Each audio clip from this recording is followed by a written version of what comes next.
Hello students, कैसे आप सभी लोग? उम्मीद करते हैं खुश हैं, सुरक्षित हैं और घर पे आपकी ऑनलाइन स्टडीज़ को आप एंजॉय कर रहे हैं। ठीक है, आज का हमारा जो टॉपिक है, बेसिकली हम हिस्ट्री पढ़ रहे हैं। पॉलिटी का वीडियो ऑलरेडी आपके साथ शेयर हो चुका है। हम हिस्ट्री पढ़ रहे हैं। Today is 23rd August and we are going to take history class of today's, जिसके अंदर हम फर्स्ट चैप्टर, जिसके ऊपर ऑलरेडी हम बहुत सारी क्लासेस ले चुके हैं, उसका लास्ट पार्ट आज हम यहाँ पे डिस्कस करेंगे। ठीक है, तो फर्स्ट चैप्टर के लास्ट पार्ट के अंदर हम कुछ इंपॉर्टेंट टर्म्स को देखेंगे, कुछ इंपॉर्टेंट चीज़ों को देखेंगे। हम लोगों ने सिविलाइजेशन के बारे में पढ़ा, इंडस वैली, हड़प्पा और सारा कल्चर जो पहले का था उसको पढ़ा, स्टोन एज को पढ़ा। उसके अलावा हमने जो महाजनपद पीरियड था, जनपद पीरियड, उन सबको पढ़ा। महाजनपद पीरियड के मेन जो रिपब्लिक्स थे उन्हें पढ़ा।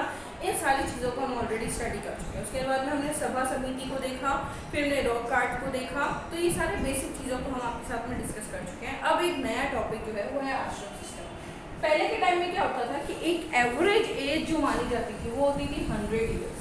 ये मान लिया जाता था कि कोई भी एक कॉमन पर्सन है अगर, तो उसकी जो एवरेज एज है वो 100 साल होगी। ठीक है, उसके आधार पर उसकी लाइफ को अलग अलग 4 पार्ट्स में डिवाइड कर दिया जाता था। ठीक है, कौन से थे ये 4 पार्ट्स? देखिए,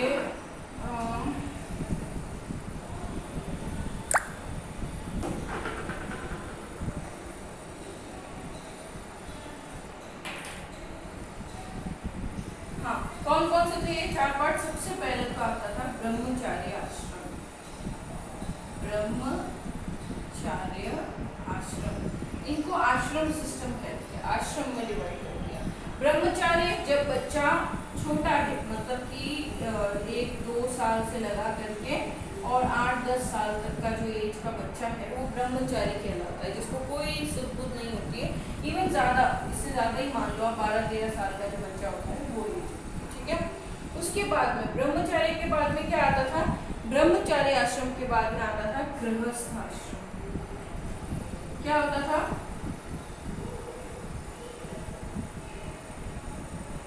देखो, अब ये तो एक एज अपने को पता है, इस समय कोई सुध बुध नहीं होती है या इस समय तक कोई ज्यादा सेंसस नहीं होते, तो ये तो एक एज अपने को पता है। पर वैसे क्या होता था आश्रम सिस्टम के अकॉर्डिंग? पहले ब्रह्मचारी मतलब जब तक आपकी शादी नहीं होती, फिर गृहस्थ आश्रम मतलब शादी हो जाती है आपकी और आपके बच्चे हो जाते हैं, वो जब आपका काम धाम संभालने लगते हैं, तो उसके बीच का जो टाइम होता है आपकी शादी से लगा के आपके बच्चे होने और उनके काम का संभालने, आपका घर चलाने की जो एक ड्यूरेशन होती है उसको गृहस्थ आश्रम कहते हैं। फिर आता था वानप्रस्थ आश्रम, मतलब कि जब इंसान जो है बचपन की एज निकल गई, शादी हो गई, शादी के बाद बच्चे हो गए, तब तक सारी रिस्पॉन्सिबिलिटी निभा ली, अपने बच्चों को बड़ा करना, उन्हें खिलाना पिलाना सब कुछ कर लिया। अब बच्चे जब बड़े हो गए, अपना घर संभाल रहे हैं, उनके बच्चे हो गए, उनकी शादी हो चुकी है, सब कुछ हो गया, उनकी शादी तक आपकी जिम्मेदारी है, शादी हो गई, उसके बाद का जो टाइम होता है वो कहलाता है वानप्रस्थ आश्रम। मतलब उस समय अब आपको घर छोड़ देना है, अपने घर को क्या करो, छोड़ दो और निकल जाओ, अपना झोला उठा के और निकल पड़ो। कहाँ की तरफ? वन की तरफ। वन की तरफ मतलब जंगल की तरफ निकल जाओ। समझ में आ गया? वो वानप्रस्थ आश्रम। जितने साल जंगल में रह रहे हो आप, उस समय का जो टाइम है वो क्या कहलाता था वानप्रस्थ आश्रम। ठीक है, उसके बाद में आता है संन्यास आश्रम। आपने जीवन में ये सीख लिया कि मुझे वन में कैसे रहना है, कैसे टाइम स्पेंड करना है जंगल के अंदर, ये सब चीज़ें आपने वन में सीख ली। उसके बाद में अब आपका वक्त आ गया है कि आपको संन्यास लेने की जरूरत है। खाना पीना सबको छोड़ दो और भगवान में, अपना ईश्वर में, गॉड में, अल्लाह में, जो भी जिसको भी आप मानते हैं उनमें अपना ध्यान लगाओ और बस वहीं पे जंगल में रहो। फिर आपको वानप्रस्थ में तो क्या है, आप कभी कभार घर भी आ जाया करते थे, है ना। संन्यास आश्रम घर से कोई लेना देना नहीं आपका, बिल्कुल अलग आप हटके रह रहे हैं, तो ये संन्यास आश्रम। तो इस तरीके से एक इंसान की एवरेज जो 100 साल की लाइफ होती है उसको 4 भागों में डिवाइड कर दिया: ब्रह्मचारी, गृहस्थ, वानप्रस्थ, संन्यास आश्रम। क्लियर है? चीजें समझ में आ गई आपको? अब बात करते हैं, एक आदमी जब 100 साल की उम्र में रहता है तो उसके अंदर कुछ चीज़ें होती है जो इम्पोर्टेंट होती है, मतलब उसकी लाइफ को जो है 16 संस्कारों में बांध दिया कि ये तो ठीक है, ये सब तो समझ में आ गई चारों चीज़ें। तो बड़ी बड़ी चीज़ें, बड़ी बड़ी लाइफ, मतलब कि 20-25 साल एक लाइफ, 20-25 साल एक लाइफ, ऐसी लाइफ निकाली है। लेकिन अब सेकेंड पॉइंट जो आपके सामने आता है वो क्या होता है, ये होता है आश्रम सिस्टम के बाद आता है संस्कार, 16 संस्कार, ठीक है, संस्कार सिस्टम, जिसके अंदर संस्कारों को 16 पार्ट्स में डिवाइड किया गया है। मतलब हर एक स्टेप जो आपके जीवन में हो रहा है, हर एक कदम, वो आपके जीवन का एक संस्कार है जो करना जरूरी है। समझ में आ रहा है?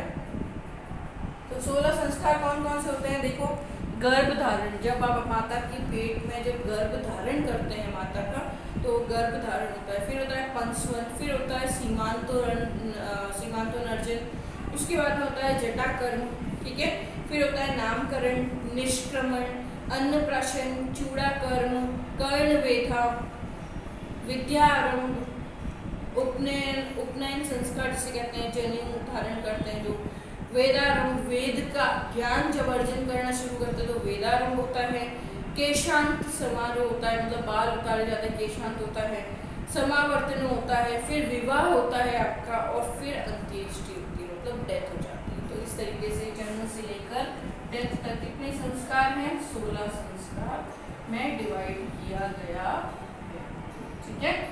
उसके बाद में हम बात करेंगे, एक ऐसा माना जाता है कि एक मानव जब जन्म लेता है तो उसका मेन जो ऑब्जेक्ट क्या है, क्यों जन्म लेता है, वो अच्छे कर्म करके इस देश का, इस विश्व का कुछ विकास करे, संपूर्ण मानव जाति का कुछ भला करे, उसके लिए मनुष्य को जन्म दिया जाता है, ठीक है।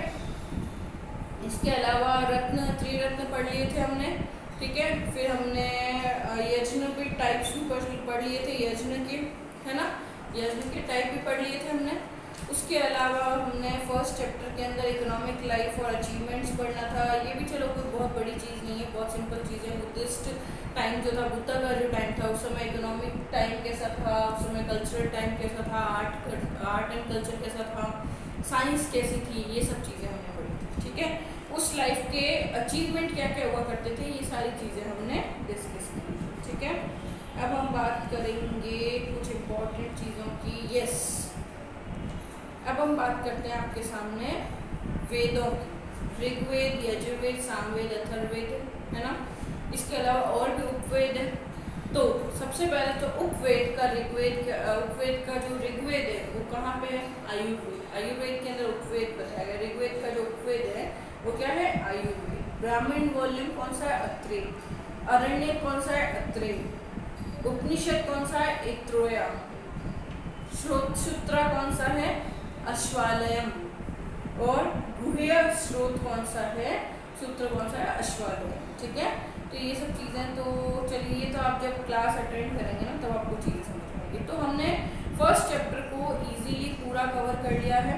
अब कुछ पॉइंट्स मैं आपके सामने बोलती हूँ, उसको ध्यान रखिएगा, जो कि स्टडी पॉइंट्स है, मतलब इस पूरे आपके सब्जेक्ट के फर्स्ट चैप्टर के इम्पॉर्टेंट पॉइंट्स हैं। In ancient time the expansion of Indian culture was in entire world. पूरे विश्व में इंडियन कल्चर स्प्रेड हो रखा था पुराने टाइम में, जो अब तक है। आपको बताइए, इंडिया का कल्चर पूरे विश्व में स्प्रेड हो रखा है। उसके अलावा history includes the entire past of the Mankind. History का मतलब ये नहीं अशोका, मगध, ये सब नहीं। शुरू से, जब से मनुष्य का जन्म हुआ, एक पहला मनुष्य जब जन्म ले चुका था इस धरती पे, तब से लेके अब तक की जो इतिहास है वो हिस्ट्री को इंक्लूड करता है, ठीक है। उसके बाद में unity of diversity is the speciality of Indian culture. हमारे इंडियन कल्चर का सबसे बड़ी स्पेशलिटी क्या है? University of diversity, sorry unity of diversity, मतलब कि जो अलग अलग धर्म है, अलग अलग जाति है, अलग अलग विचार है, उन सभी का एकजुट होकर कार्य करना, है ना।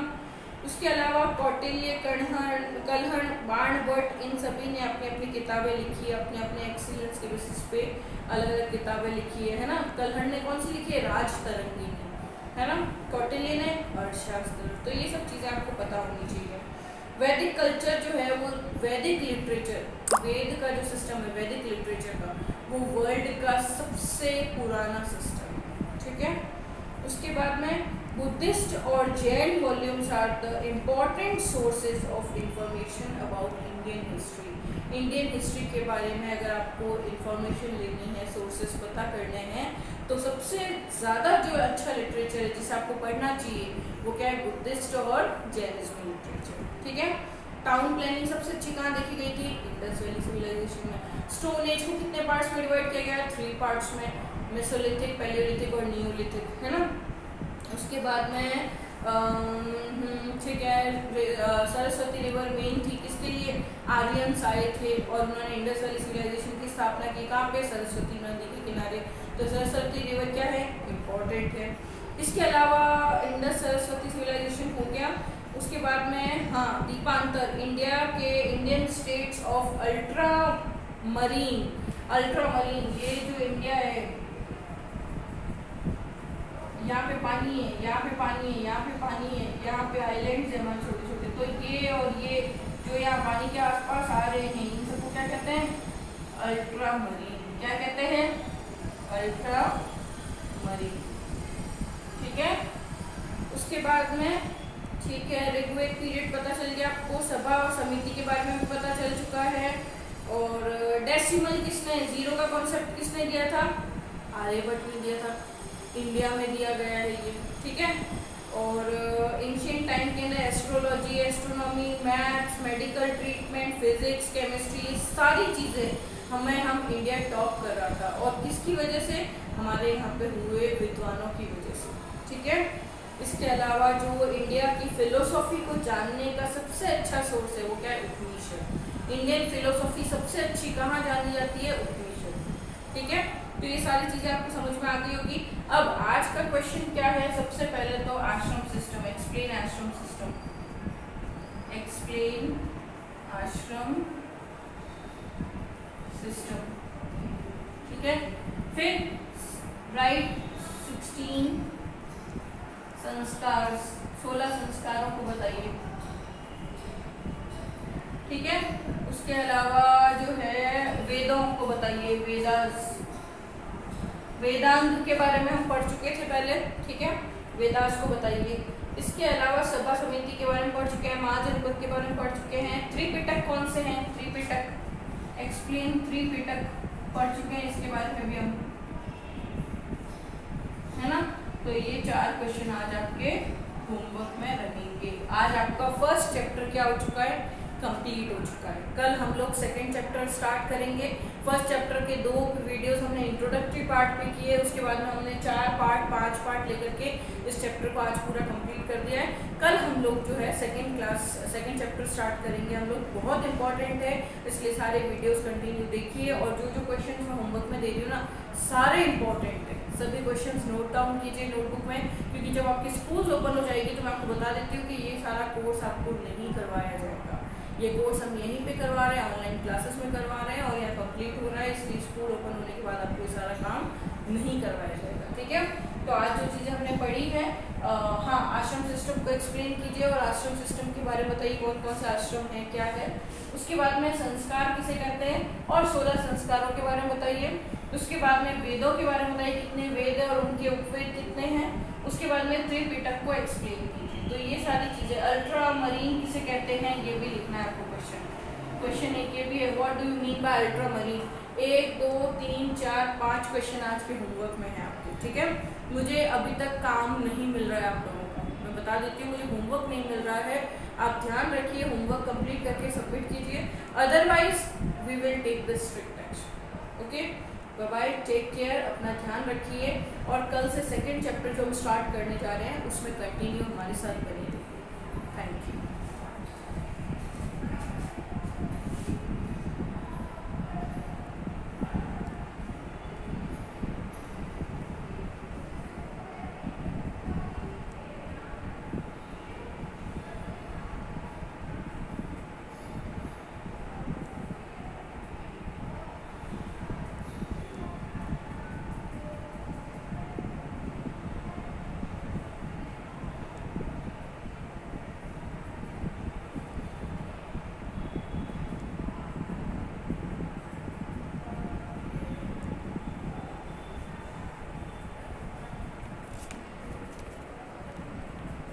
क्वेश्चन नंबर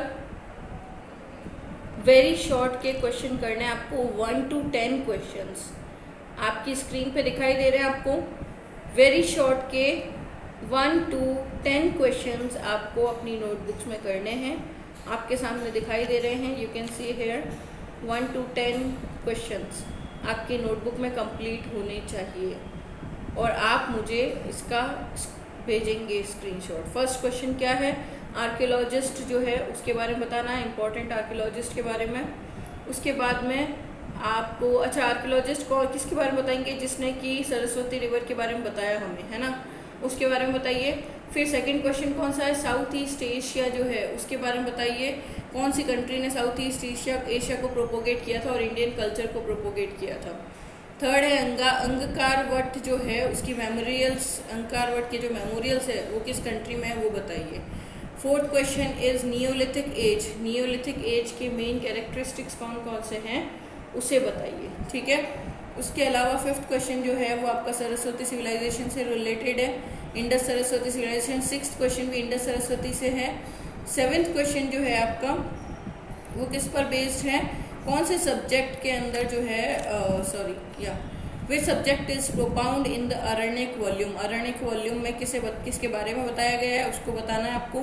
फिर 8th है त्रिपिटक, 9th है जैनोस के बारे में बताना है, पंचजनास के अंदर इंक्लूड होने वाले जैनोस के बारे में बताना है। और 9th है 10 किंग्स जो थे वॉर के अंदर राजा के साथ में उन्हें बताना है, और 11th के अंदर जो जैनोस हैं उन्हें बताना है, ठीक है। उम्मीद करते हो आपको चीज़ें समझ में आ गई है। ये क्वेश्चंस आपको 10 क्वेश्चंस अपने होमवर्क में करने हैं और जो आज आपको क्लास में करवाया गया है आपको उससे भी कंटिन्यू करना है, ठीक है। Bye bye, take care.